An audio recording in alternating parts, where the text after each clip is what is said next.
Salut gang, c'est Michel encore, deuxième capsule de deux pour faire la suite à la première que vous avez visionnée. Donc ici, je vais compléter l'information que j'avais commencée lors du dernier cours Zoom, entre autres avec le programme Centras, et continuer avec les travaux que vous avez à faire. Donc je bascule tout de suite sur l'écran ici, le programme Centras. Centras, c'est parti des États-Unis, c'est du programme Leave No Trace aux États-Unis. Et il y a un volet canadien, là, donc c'est la plateforme canadienne ici que vous voyez, Programme Centras, mais c'est un programme là, national et international conçu pour aider les adeptes du plein air à réduire leur impact sur leur pratique d'activité physique en milieu naturel, donc la randonnée pédestre, le camping, le pique-nique, la raquette, la course à pied, le vélo, etc. Ça vise à sensibiliser les adeptes du plein air aux techniques qui permettent de prévenir et réduire la dégradation du milieu naturel sans trace. C'est un programme axé sur l'éducation et le respect. Et ce programme-là a sept principes. C'est des principes qui sont simples de compréhension et d'application. Il s'agit premièrement d'en être conscient qu'ils existent et puis d'essayer de les appliquer autant que possible. Puis dans notre cours, mais vous avez vu un peu déjà l'éducation que je vous ai partagée par rapport au fait que les principaux centres de vélo de montagne là, dans la région ici sont très sensibles au milieu naturel pour faire en sorte que les sentiers ne se dégradent pas trop. Donc, je vous dirais que parmi les quatre principaux centres avec le vélo pour le vélo de montagne avec le Mont-Saint-Anne, le Sentier du Moulin, la vallée Bras-du-Nord. Je vous dirais que les Sentiers du Moulin sont 1,47, c'est-à-dire sont très, très, très à l'affût de ça. Ils font tout ce qu'il faut pour préserver leur sentier. Mais si on extensionne à l'extérieur de la pratique du vélo de montagne, ce programme Centras-là s'applique un peu partout. Donc, les sept principes, ben, écoutez, ils sont les suivants. Quand on clique dessus sur les sept principes, on tombe dessus ici, mais ils sont ici. Donc, se préparer et prévoir. Donc, pour chacun des principes ici, là, à l'intérieur de se préparer et prévoir, bien, il y a les principaux éléments qui se retrouvent à l'intérieur de ce principe-là. Donc, je ne les lirai pas tous, mais vous allez comprendre. Je vais juste voir avec vous le premier.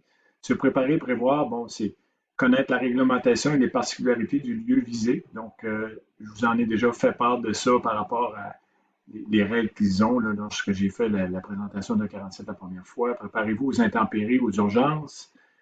Planifiez vos sorties en période de faible fréquentation. Explorez en petits groupes formés de 4 ou 6 personnes. Remballer la nourriture, réduire au minimum les déchets. Utiliser des cartes et boussoles afin d'éliminer l'utilisation des cairns, de rubans et d'autres marques de peinture. Vous direz que ça pourrait peut-être évoluer en rajoutant ici les GPS. Quand on clique sur l'onglet ici, se préparer et prévoir, bien, on a du texte, on a beaucoup d'informations, on a des éléments supplémentaires qui sont à considérer pour chacun des sous-éléments contenus dans le principe ici. Donc, en cliquant sur le principe, vous avez plus de détails. Donc, je vais reculer ici. Euh, donc, c'est la même chose ici. Là, quand je clique sur plus d'informations ici, mais ça va m'amener à la même section ici. Donc, vous avez le premier principe, c'est préparer et prévoir. Le deuxième, c'est utiliser des surfaces durables. Donc, c'est assez évident qu'au Sentier du Moulin, mais on roule dans les sentiers qui sont prévus à cet effet-là. On essaie de rester dans les sentiers. Lorsqu'on a une pause, entre autres, on essaie autant que possible oui, de libérer les sentiers, mais en évitant de s'étendre de façon trop grande à l'extérieur du sentier. Mais là, on peut comprendre aussi qu'en période de COVID, ça devient difficile de gérer tout ça. Donc, on va s'étaler un peu plus de façon linéaire là, sur le long du sentier. On ne s'y sort pas bien, même. À un moment donné, il faut sortir du sentier, mais il faut être autant que possible, dépendamment de la pratique d'activité physique qu'on fait, d'essayer de surface durable. Donc, voyez-vous, il y a plein d'éléments ici qui se retrouvent à l'intérieur de surface durable. Et encore là, quand je clique sur une situation de surface durable, mais je vais avoir plein de détails à l'intérieur de ça. Donc, c'est assez bien fait, c'est assez intéressant. C'est assez dense aussi comme information. Donc, on va y aller en vrac. Utiliser les surfaces durables, gérer adéquatement les déchets, laisser intact tout ce que l'on trouve, minimiser l'impact des feux. Dans notre cas, ça ne s'applique pas. Respecter la vie sauvage, respecter les autres usagers. Donc, c'est les sept principes. Il n'y a pas d'examen proprement dit là-dessus. Par contre, vous avez une question dans votre questionnaire de bilan de sortie là, qui font référence à ça. Est-ce que vous avez utilisé et appliqué un des principes du programme Centras ici? Bon, ben, le programme Centras, c'est ça ici. Vous savez où est-ce qu'il est maintenant. Je pense que ça pourrait être une bonne lecture de chevet. Maintenant, c'est les travaux. Je vous montre les travaux. Il y a un travail en lien avec votre projet de sortie d'équipe qui va être une sortie à réaliser sur le terrain. Puis, il va y avoir un volet alimentation où est-ce que vous avez de la préparation à faire au niveau de votre alimentation et vous avez de la réalisation à faire. Mais tout ça, la réalisation, ça va se faire à l'intérieur d'une sortie. Ça va se faire à l'intérieur de la dernière sortie, la sortie de la semaine 4. Donc, je vais vous montrer les documents relatifs à ça. Donc, je vais commencer avec le projet de randonnée d'équipe. Donc, je vous donne de l'information ici, je vous montre les documents, je vais vous faire parvenir les documents, puis dans notre sortie du week-end, la deuxième sortie, dans l'autobus, en y allant et en revenant, je pourrai bonifier l'information, je pourrai répondre à des questions aussi. Donc, c'est à vous de prendre connaissance de ces informations-là. Donc, ici, le projet de sortie, là, c'est résumé ici en quelques lignes. Vous allez devoir effectuer une sortie minimum de 2h30, incluant les pauses, mais excluant les temps de déplacement entre votre domicile et le lieu de la sortie. En équipe de 3 à 4 personnes, donc il manque un petit mot ici, à l'endroit de votre choix. À l'endroit de votre choix, moi je vous recommande fortement de le faire dans des endroits où il y a des sentiers balisés, à savoir les références que je vous ai données sur Teams, je vous ai mis 5 endroits que vous pourriez aller faire vos sorties. Vous devez planifier individuellement et en équipe tous les aspects en vue d'une sortie sécuritaire et agréable, donc vêtements, équipements, alimentation, trousses de premiers soins, outils et matériel de réparation. En tenant compte de la météo, de l'environnement où va se dérouler la sortie, incluant l'accès, la longueur et les difficultés du sentier, la durée de la sortie et les particularités des membres de votre équipe. Ça ici, c'est la grille de correction, donc je l'ai mis là, ici. Tout ce que vous voyez ici, description du sentier avec ce qui se rattache à la description du sentier, météo, ce qui se rattache à la météo, tout ce que vous voyez là ici, c'est ma grille d'évaluation. Mais cette grille d'évaluation-là, elle est détaillée ici, donc c'est ce que je vais faire, je vais regarder ça avec vous ici, là. Mais ce sont les mêmes éléments qui se retrouvent dans la grille d'évaluation. Donc, cette grille-là, elle est inclue à l'intérieur de votre travail, là, il faut que vous puissiez la voir. Et je fais le descriptif ici. Bon, la réalisation, lors des semaines 4, 5 et de relâche au plus tard, en équipe de 3 ou 4 personnes. Pour la semaine 6, c'est risqué, compte tenu que la date tardive de la saison ferait en sorte qu'il y aurait peut-être des centres qui pourraient fermer prématurément, dépendamment peut-être des conditions météo sévères qu'il y aurait eu avec beaucoup de pluie. C'est la pluie qui vient faire la différence. Donc, ça vous donne quand même la semaine 4 qui tombe la semaine prochaine. Il y en a peut-être qui pourraient décider de la faire assez rapidement. Sinon, dans la semaine 5 et la semaine de relâche. Si vous faites ça après, c'est très risqué.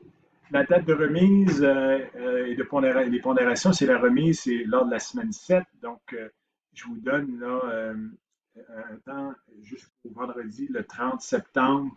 Oh, je m'aperçois qu'il y a une erreur ici, c'est pas le 30 septembre, on va corriger ça. Si je regarde dans la semaine 17, ici, semaine 17, c'est le 30 octobre ici, et non pas septembre. Octobre à 23h59. En version électronique via Teams, je vous donnerai les modalités de fonctionnement dans Teams pour me remettre ça, valeur de 15%. Bien, ici, on tombe dans. Vous allez devoir me fournir un rapport écrit de votre sortie. Donc, vous allez réaliser votre sortie, vous allez la planifier. Vous allez la planifier en tenant compte des éléments que je vais identifier ici, mais ce que vous voyez là, c'est un rapport écrit que vous devez fournir. Vous devez me donner le nom, la localisation et l'endroit du sentier, la distance, la dénivellation, si vous l'avez, parce qu'il y a des outils technologiques qui vont vous permettre d'avoir votre dénivelé complet que vous avez franchi, le niveau de difficulté, type de sentier, description de la faune et de la flore. Là, je suis en train de m'apercevoir qu'il y a peut-être ici des éléments qui se retrouvent ici que je n'ai pas remis en bas, là, effectivement, donc il n'est peut-être pas ajusté. Je pense que je vais partir d'ici, puis je vais venir ajuster la portion du bas pour qu'elle coïncide à ça. Donc, endroit, nom des différents sentiers utilisés, carte du sentier. Donc, on va me fournir une carte, distance totale parcourue, niveau de difficulté, type de sentier, est-ce que c'est single track, chemin de 4 roues, chemin de camionnage, des fois c'est un ensemble de tout ça. Faune et flore, quelles sont les particularités qui viennent meubler l'endroit où vous allez rouler. Donc, météo. Description de la météo de la journée, description de votre gestion vestimentaire en fonction de la météo tout au long de la sortie, donc comment vous avez géré cet aspect-là.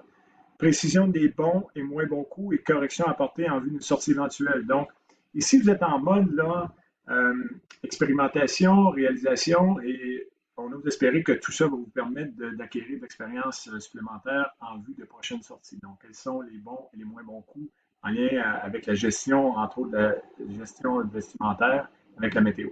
L'alimentation, en description de votre gestion alimentaire, les macronutriments et hydratation avant, pendant et après cette sortie en lien avec la théorie. Donc, la théorie, je vous ferai une capsule vidéo spécifique concernant l'alimentation pour un sport d'endurance comme le vélo montagne en lien avec votre gestion alimentaire. Macronutriments, ici, on fait référence aux protéines, glucides et lipides. Donc, comment ça s'est passé au niveau de l'alimentation.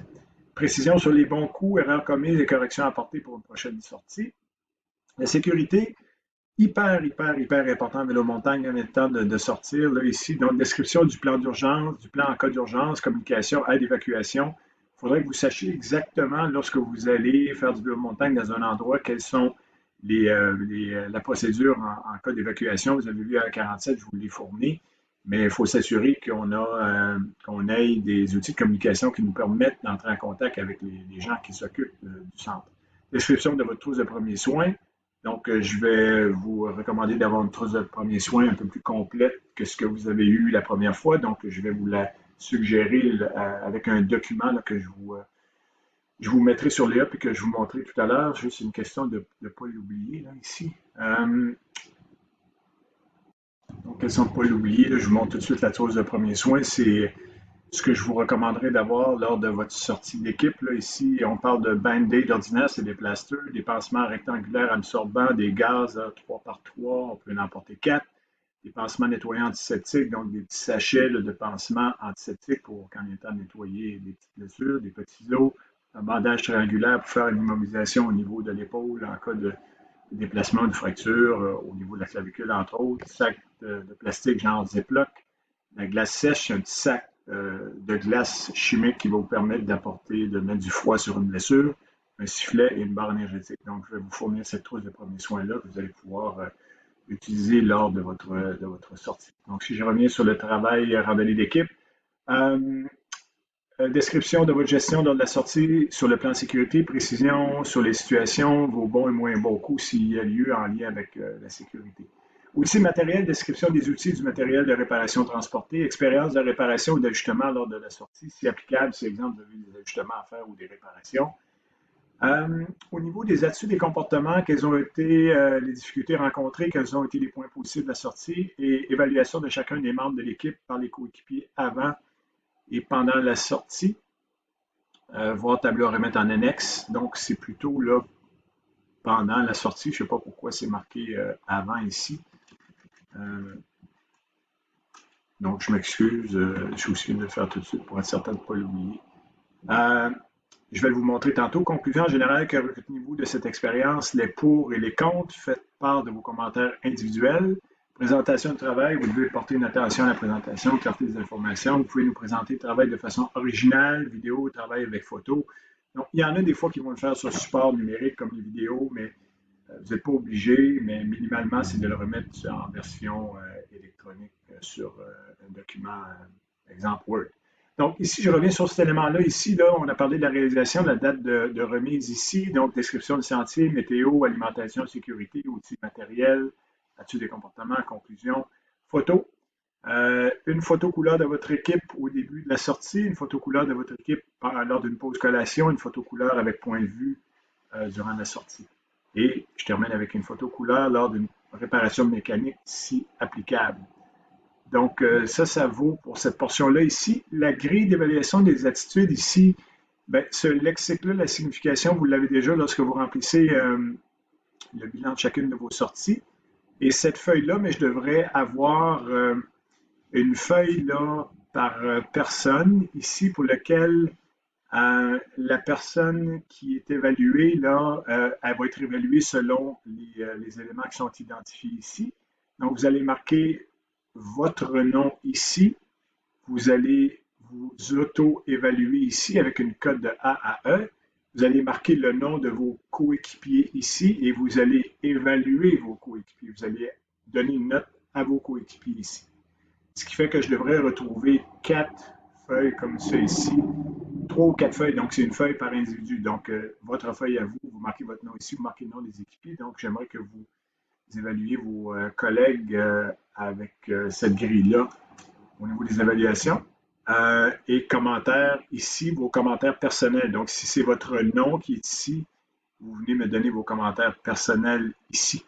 Autre élément concernant vos commentaires personnels ici, là, ici, conclusion générale que retenez-vous de cette expérience, c'est des commentaires individuels pour chaque personne. Donc, ici, je devrais voir dans la section conclusion des commentaires individuels pour chaque personne. Donc, ça fait le tour du projet sortie d'équipe.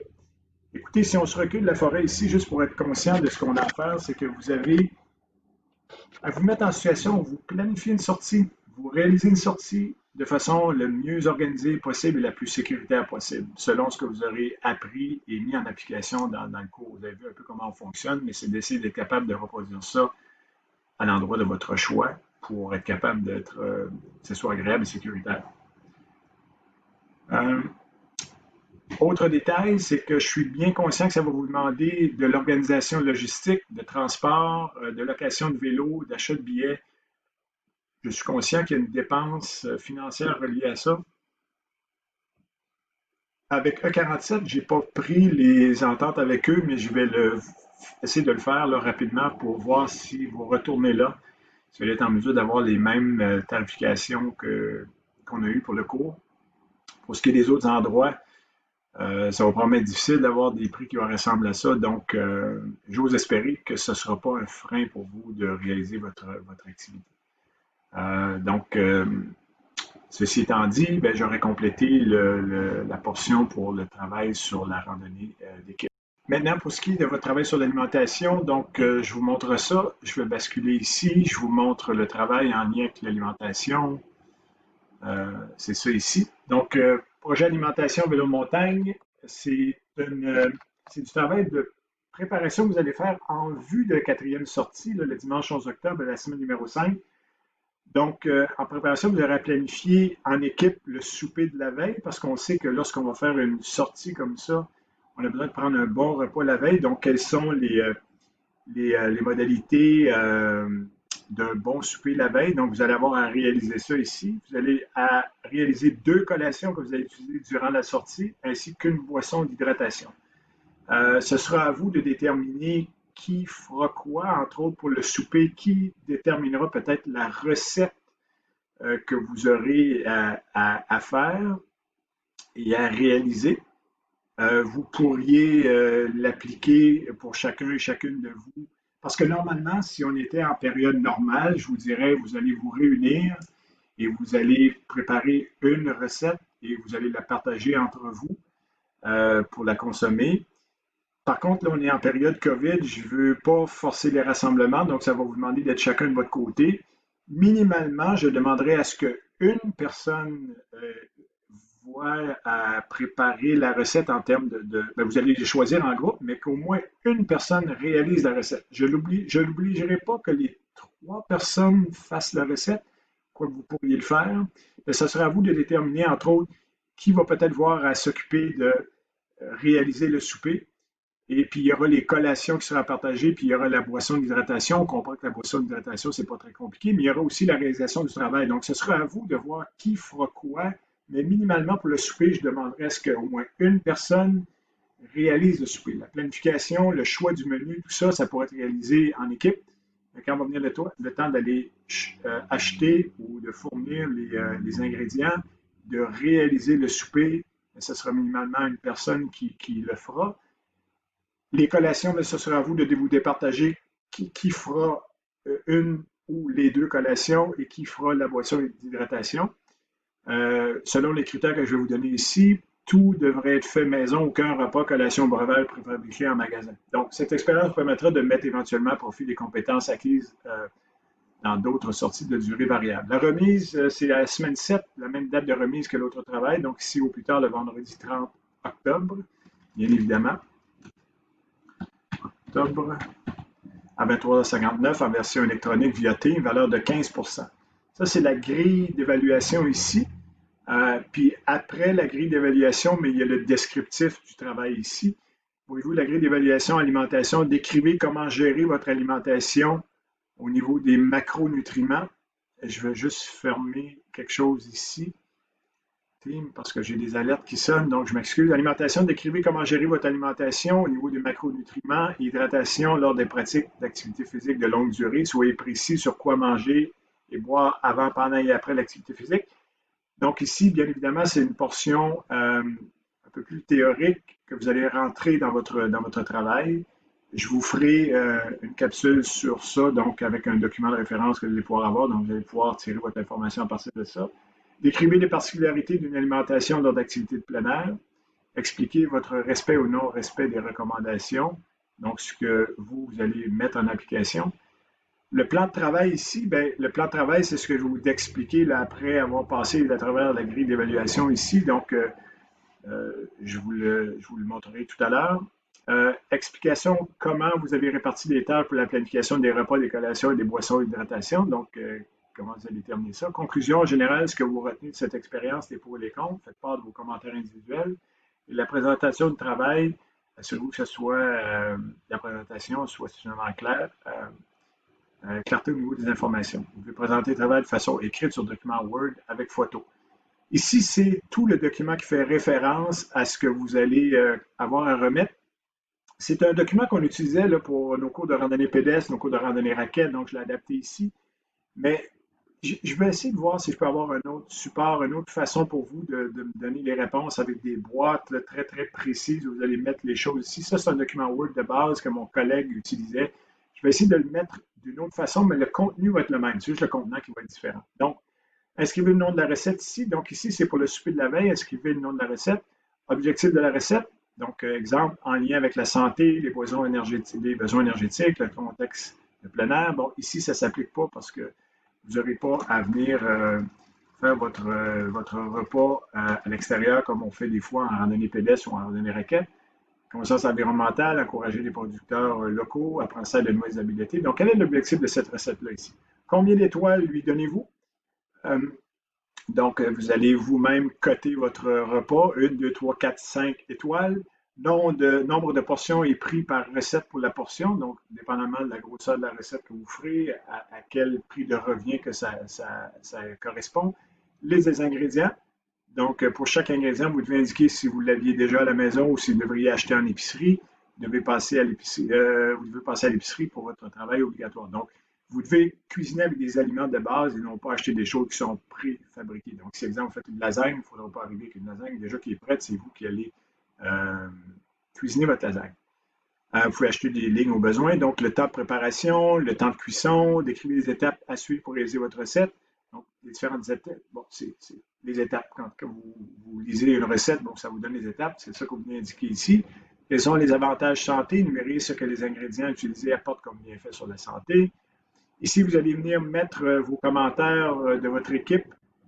Si, exemple, vous avez tous consommé ce même repas-là, ou minimalement le commentaire de la personne qui aura mangé le repas.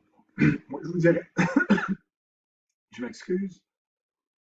Aïe, aïe, aïe, je suis en train de m'étouffer, je m'excuse. Donc, ici, c'est commentaire de votre équipe. Mais normalement, c'est que tous les gens le mangeaient ensemble. Donc, je changerai ça ici. Ce sera d'un des membres ou des différents membres parce que peut-être qu'il y en a qui vont faire la recette de leur côté. Moi, ce que je vous recommanderais, c'est de faire la même recette que tout le monde va manger. Donc, vous allez mettre ici une photo couleur avec les ingrédients utilisés avant de débuter la recette avec vous à côté. Une photo couleur de vous en train de cuisiner votre recette, puis ici une photo couleur de la recette finale avec la présentation du plat au complet avec vous lors de l'exécution du repas. Donc, c'est venir mettre des petites photos ici. Donc, voyez-vous ici ce que vous venez de faire là, le pattern que vous allez faire ici, ce que vous allez nous fournir comme information, le plan de la recette pour le souper de la veille, ça va être le même principe ici pour les collations. On vous en demande deux ici. Donc, toutes les rubriques que je vous ai identifiées, ce sera la même chose ici, mais là, ça sera au niveau des collations. Des collations, je pourrais vous donner quelques références de collations fait maison, mais bien évidemment, ça va vous demander à vous de faire votre propre recherche pour des collations. Donc, ça peut être ce qu'on appelle communément des bar-tendres, là, une bar-tendre maison. Mais il y a aussi un type de collation dans le monde du cyclisme là, qui se fait à base de riz. Il y a un paquet de recettes qui se font à base de riz. J'ai pu en expérimenter quelques-unes au fil des dernières années. C'est super bon. Vraiment, vraiment, vraiment bon. Mais ça devrait être quelque chose qui sera nutritif, qui sera facilement traînable avec vous, qui sera facilement... ça va difficilement se défaire ou se briser avec vous en vélo. Donc, il faut que ça soit efficace en termes de collation. Mais on pourrait penser minimalement, c'est d'avoir une barre tendre maison, puis il y a différentes recettes que vous pouvez appliquer. Donc, tout ce que je vous ai demandé pour l'autre section, vous venez de le faire ici. Donc, des photos à la fin. Et ici, ben, c'est le plan de recette pour le breuvage d'hydratation. Donc, ici, plutôt que d'acheter du Gatorade, du Powerade ou toute autre boisson sportive, bien, vous allez faire votre propre boisson sportive, vous allez faire votre recherche à ce niveau-là. C'est pas très, très, très sorcier. Moi, je vous dirais que si, comme responsabilité, vous donnez à une personne uniquement le fait de faire le breuvage d'hydratation, c'est le bonus, c'est le bonheur total. La personne qui va faire ça, c'est pas très, très long en termes de préparation. Donc, peut-être qu'il y aura une personne qui fera un breuvage et une, euh, une collation. Il y aura une autre personne qui fera une collation. Il y a le repas principal, il y a la rédaction du travail. Donc, c'est tout ça qui est à vérifier ici entre vous. Puis, vous avez à répondre aux questions qui sont ici, au même titre que les deux autres éléments qui étaient à présenter. Donc, devoir lors de l'achat des ingrédients. Donc, ici, répondre sur l'ensemble des recettes, expliquer votre démarche de façon précise. Comment avez-vous réussi à faire un ou des choix économiques dans vos achats? Comment avez-vous réussi à faire un ou des choix santé dans vos achats? Comment avez-vous réussi à faire un ou des choix environnementaux dans vos achats? Est-ce que vous avez eu à faire un compromis entre le prix, l'économie et la quantité, santé et conscience environnementale dans vos choix aliments? Intégrer au minimum une photo couleur de vous lors de vos achats, exemple avec votre panier d'épicerie avant de passer à la caisse. Donc, ça, c'est la dernière petite section à compléter ici. Il ne faut pas voir ça trop gros, là. Ça fait beaucoup de choses à gober en même temps, là, mais je vous dirais qu'il faut essayer de garder ça simple. C'est le repas de la veille, deux collations à préparer, une boisson d'hydratation sportive, et vous allez le faire le plus homemade possible en me décrivant les ingrédients, la procédure, avec quelques photos, puis c'est réglé. Et vous allez voir, vous allez probablement prendre un certain plaisir à faire ça. Si vous avez le temps, bien évidemment, ça prend du temps. Si vous faites ça dernière minute, c'est sûr que ça va être too much. Il faut quand même le planifier, bien l'organiser à l'intérieur de votre équipe. Puis ce sera à l'intérieur de l'équipe, souvent c'est l'équipe qui a fait le projet d'équipe, l'équipe de 3 ou 4, mais c'est la même équipe qui vont faire le projet d'alimentation parce que tout ça, vous allez avoir à me montrer lors de la sortie 4 vos collations et vous allez me montrer votre boisson sportive. Donc, c'est bien beau de la faire, mais il faut l'amener sur le terrain et je devrais l'avoir. Donc, le matin avant de partir, bien, vous allez me montrer ce que vous allez avoir fait. Puis, il y en a qui en font toujours un petit peu plus, puis ils le mettent dans un plat, un Tupperware, puis sur l'heure du midi, mais on peut goûter et partager un peu nos collations. Puis des fois, on peut faire des échanges en après-midi, surtout au niveau des collations, pour goûter à ces collations-là. Donc, j'en ferai moi aussi, je vous les partagerai, puis ça sera agréable. Encore là, je suis en train de vous dire ça, puis je suis en train de penser à la COVID, de comment tout ça pourrait s'appliquer au niveau de l'alimentation. Wow! Quel, euh, quel élément important. Écoutez, euh, on verra comment on pourra gérer ça, mais habituellement, on faisait toujours un partage au niveau des collations. Écoutez, ça ressemble à ça. Dans notre transport pour la deuxième sortie en fin de semaine, je pourrai bonifier l'information et je pourrai répondre à des questions que vous aurez. Euh, on part à partir de ça. Donc, ces documents-là, je vais vous les mettre. À partir du moment où je vais juste peut-être changer le support, là, je vais essayer de faire ça rapidement pour qu'en début de semaine, vous ayez ces documents-là, que vous puissiez déjà vous affairer à vous préparer. Donc, on se voit dimanche matin. Donc, 8h30 pour ceux qui ont des vélos à mettre dans la remorque, 8h45 pour les autres. À 9h, on part. On arrive là vers 9h30, 9h35. Donc, on va prendre possession des vélos. Ça devrait aller un petit peu plus rapidement. On va sauver un peu de temps. Puis, dans l'autobus, je vais vous donner de l'information. Et puis, il faut s'attendre à avoir une journée quand même chaude. On annonce, je crois, près de 25 à Québec. Donc, on peut passer entre 20 et 22 là-bas. donc il faudra prévoir de l'hydratation en conséquence. Et puis, ça va être une belle journée, gang. Il y a des sentiers qui étaient fermés la semaine passée qui vont être ouverts. En date d'aujourd'hui, ils sont ouverts, entre autres une belle section de montée qui se rajoute à la montée de lait, donc c'est la montée de la soif, puis une belle longue descente à Bézébut. J'espère qu'elle va être ouverte en fin de semaine, puis vous allez pouvoir goûter à ce nouveau sentier-là. Donc, j'ai hâte de vous voir en fin de semaine, gang, puis au plaisir. Bye!